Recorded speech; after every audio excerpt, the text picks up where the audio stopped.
ও মা, এটা কি? কত বড় শিবের মূর্তি! আর এত বড় শিবের মূর্তি কোথায় আছে জানেন? আর সেটা জানতে হলে পুরো ব্লগটা আপনাদের দেখতে হবে। হ্যাঁ, এটা আমাদের দীঘা পার্টের শেষ blog. Hello guys, welcome back to our channel Mithai magic. দেখতে থাকুন পুরো ব্লগটা, ভালো লাগলে অবশ্যই লাইক অ্যান্ড সাবস্ক্রাইব করবেন।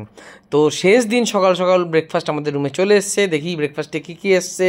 সকালে উঠতে দেরি হয়ে গেছে বলে ব্রেকফাস্টটা রুমেই নিয়ে নিয়েছিলাম। ব্রেকফাস্টে ছিল পুরি, সবজি, ব্রেড, বাটার, জ্যাম। যেরকম অর্ডার করেছিলাম সেরকমই রুমের মধ্যে চলে এসছে। আর তার সাথে ছিল সুন্দর করে চা আর কফি। আর হঠাৎ করে দেখতে পেলাম একটা লকার, যেটা আমরা আগে লক্ষ্য করিনি। তাহলে এটা তো মানতে হবে পিকুস দিনে সিকিউরিটি নিয়ে কোনো কিন্তু কথা হবে না।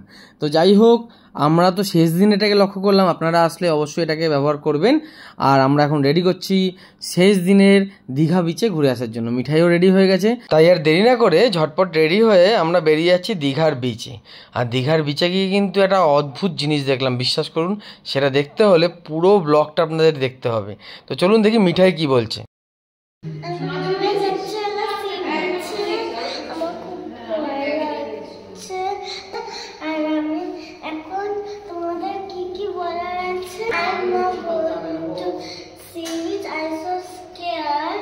But Papa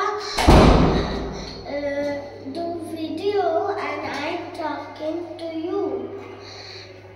And let's go to sea beach, okay? Okay. ছোট্ট মিঠাই অনেক বড় বড় কথা বলে ফেললো। আর সেই কথা বলার সাথে সাথে আমরাও বেরিয়ে পড়লাম দীঘার বিচের পথে। আর আমরা বলেছি হোটেল থেকে বেরোলেই কিন্তু টোটো আমাদের জন্য ওয়েট করে থাকে। তো যাই হোক, আমরা টোটো পেয়ে গেছি সাথে সাথেই। আর চলুন তাহলে যাওয়া যাক টোটো করে দীঘার সমুদ্র সৈকতে।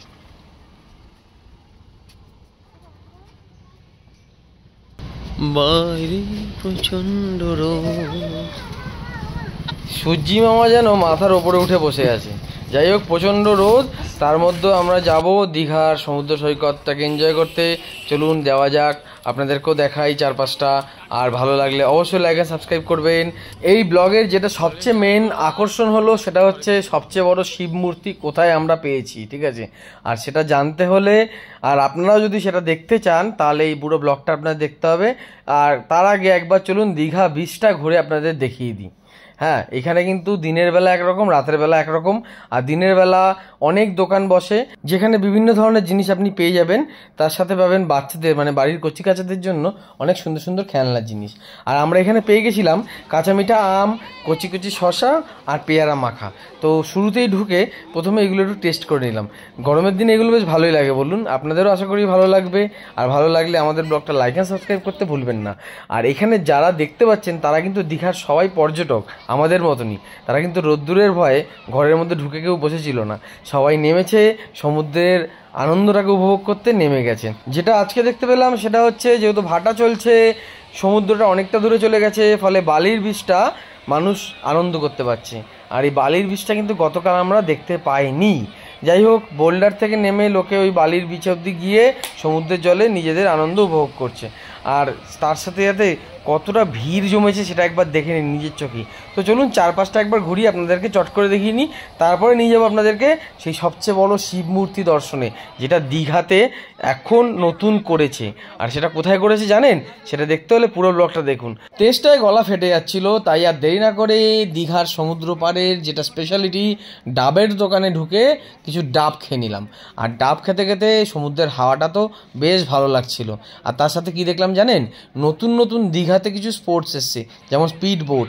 আর এই স্পিড বোট চড়তে কিন্তু মানুষ এক পায়ে খাড়া। হ্যাঁ, আপনারা আসলে আপনারাও চড়বেন, অবশ্যই আপনাদের ভালো লাগবে। তার সাথে আপনাদেরকে একবার দেখিয়ে দিই দীঘার চারপাশটা। তো চলুন দেখা যাক।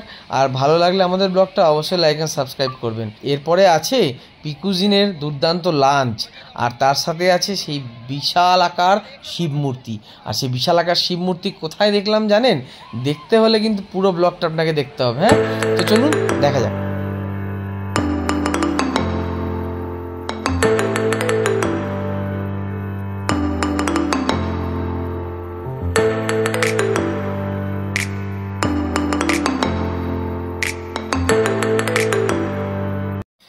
চলে এসেছি সেই বিশালাকার শিব মূর্তির কাছে। আপনাদের আর বেশিক্ষণ অপেক্ষা করালাম না, কারণ জানি আপনারা সত্যিই সবাই জানতে ইচ্ছুক যে এই মূর্তি কোথায় আছে। এটা আর কোথাও নেই, আমাদের দ্য পিকুজ ইনের বাইরেই এই বিশালাকার শিব মূর্তি আছে। তো ভগবান ভোলেনাথের দর্শন করতে হলে আপনাকে পিকুজিনে তো একবার অবশ্যই আসতেই হবে। যাই হোক, আমরা দীঘা বিচ থেকে ফিরে এসেছি আমাদের হোটেলে আবার। আর হোটেলে এসে আমাদের দুপুরের লাঞ্চ করার সময় হয়ে এসছে, কিন্তু তার আগে একবার ভাবছিলাম পুলে ঢু মেরে যাই, কি তাই না? পুলে স্নান করতে তো ভালোই লেগেছিলো আগের বার। তো যাই হোক, পুলে স্নানটা সেরে ফেলেছি, সেরে আমরা লাঞ্চ করতে চলে এসেছি। আজকে ছিল সোমবার, আর সোমবারে আমরা সবাই ভেজ। আর ভেজে ছিল দেরাদুন রাইস, ঝুরঝুরে আলু ভাজা, পাঁচমিশালি একটা তরকারি, আর আলুর কোপ্তা। আর এই কোপ্তা দিয়ে বেশ ভালো লেগেছে খেতে কিন্তু। হ্যাঁ, দারুণ ছিল আইটেমটা। মালাই কোপ্তা ছিল আইটেমটার নাম, বেশ দারুণ খেতে। শুধু মালাই কোপ্তা কেন, সবকটা আইটেমই বেশ ভালো লেগেছে। তাই ভালো লাগার সাথে ভালো ভালো খাবারগুলো খেয়ে নিয়ে পেট ভরে দুপুরে একটু রেস্ট নিয়ে আমরা বেরিয়ে পড়বো আজকে বিকালে ট্রেন ধরতে।